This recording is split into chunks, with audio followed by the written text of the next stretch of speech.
Sebelum melakukan pembelajaran agar tidak tegang, kita melakukan tepuk semangat. Tepuk semangat, mulai.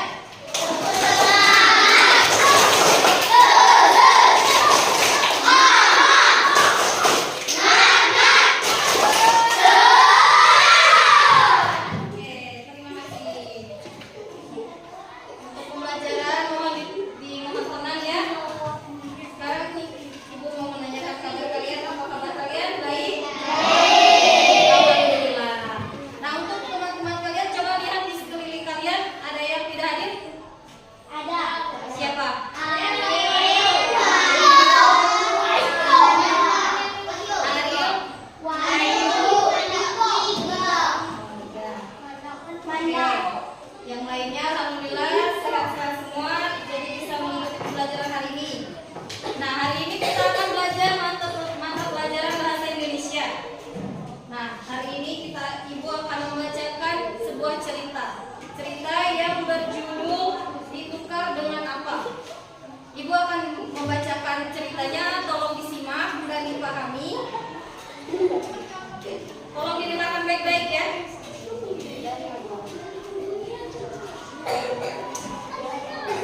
Judul ceritanya yaitu Ditukar Dengan Apa.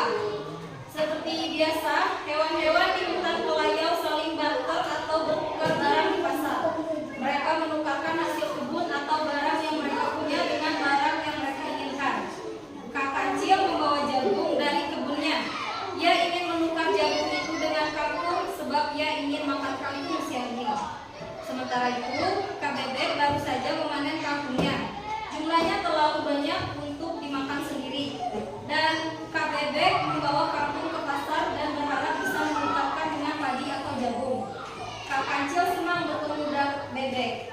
Mereka berdua sama-sama senang karena mendapatkan barang yang mereka inginkan.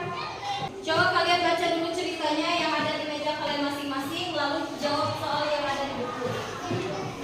Ya, kalian baca lagi. Terus kalian jawab soal yang ada di buku. Silakan.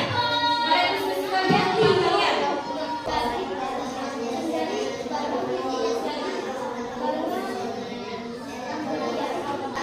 Nah, untuk pertanyaan nomor 1, Ibu minta nomor 1 untuk menjawab.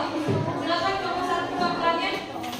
Ada awalnya bahkan darah digunakan hewan-hewan dan ular untuk mendapatkan barang yang mereka inginkan. Hewan-hewan yang saling bertuturan melakukan barter barang dengan barang. Nah, untuk soal nomor 2, Ibu minta nomor 2 untuk menjawab. Silakan perwakilannya. Mengapa pembayaran dengan barang tidak jadi dilakukan? Tidak, mereka lakukan. Batu-batu itu tidak sama besar, tidak sama cantik, tidak sama warnanya, dan terlalu berat. Ya, nah. Jadi, barter itu adalah kegiatan tukar-menukar antara dua pihak tanpa alat pertukaran yang dinamakan uang. Jadi, pertukaran barang dengan barang. Tuh. Namun di dalam sistem barter itu ada kesulitan yang dialami oleh masyarakat, yaitu kesulitannya menemukan orang-orang yang mau menukar barang miliknya dengan barang yang dibutuhkan lainnya.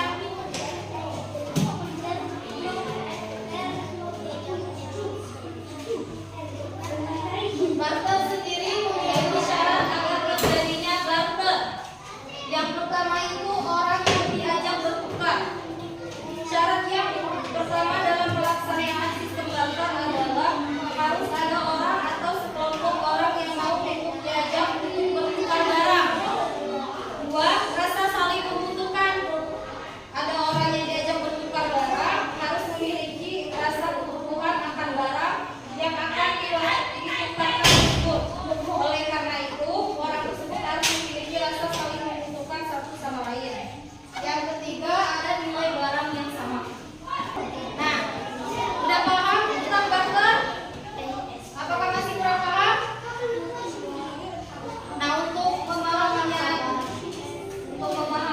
kembali Ibu akan memberikan contoh atau simulasi. Aziza dan Freska tolong maju ke depan. Bawa tas dan sepatunya. Sini. Ini Freska memiliki tas. Coba lihat. Ini dia memiliki tas dan Aziza memiliki sepatu. Freska ini menginginkan sepatu yang dimiliki oleh Aziza karena dia menyukai sepatu Aziza. Nah, dia mengajak Aziza untuk tukar tas ini dengan sepatunya. Nah, sepatu si Aziza ini juga menyukai tas yang dimiliki Freska.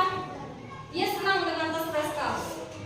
Aziza juga menginginkan tas Freska. Jadi mereka mau saling bertukar tas dengan sepatu. Mereka sama-sama menyukai barang yang ingin ditukar. Jadi mereka tidak ada kerugian satu sama lain. Jadi itu dianggap sah. Jadi pertukaran antara barang dengan barang, tidak dengan uang. Mereka menukar tas ini untuk mendapatkan sepatunya.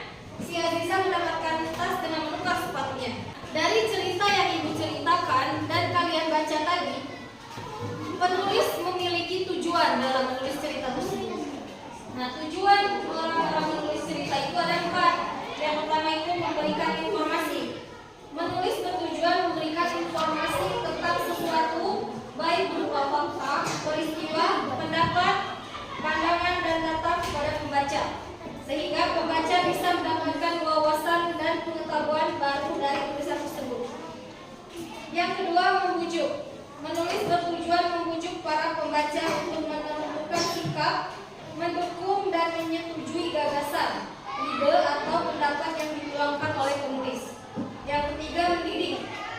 Bahkan tulisan juga membantu mengasah dan menambah tingkat kecerdasan seseorang. Pada hakikatnya, tulisan bisa mengubah dan ikut menentukan perilaku seseorang. Yang keempat, menghibur.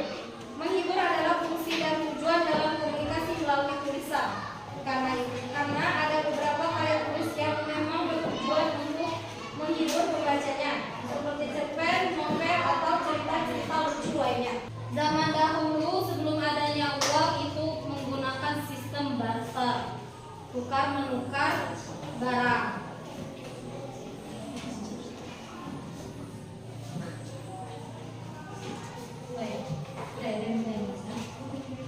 Nah, anak-anak, dari pembelajaran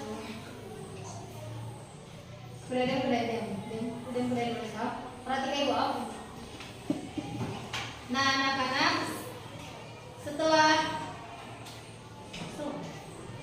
Nah, anak-anak, dari pembelajaran hari ini, dari cerita yang Cipu bacakan tadi, jadi kita tahu mengenai tentang barter, yaitu alat tukar menukar antara barang dengan barang sebelum adanya uang.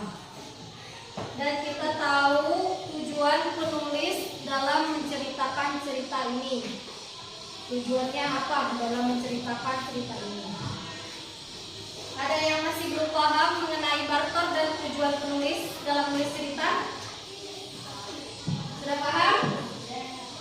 Sudah. Ya, baiklah, kalau sudah paham, semoga ilmu dan pembelajaran hari ini bermanfaat bagi kita semua. Kalau tidak ada lagi yang ingin bertanya dan tidak ada lagi pertanyaan, Ibu akhiri pembelajaran hari ini. Kita berdoa sebelum pulang. Berdoa dipimpin ketua kelas, silakan.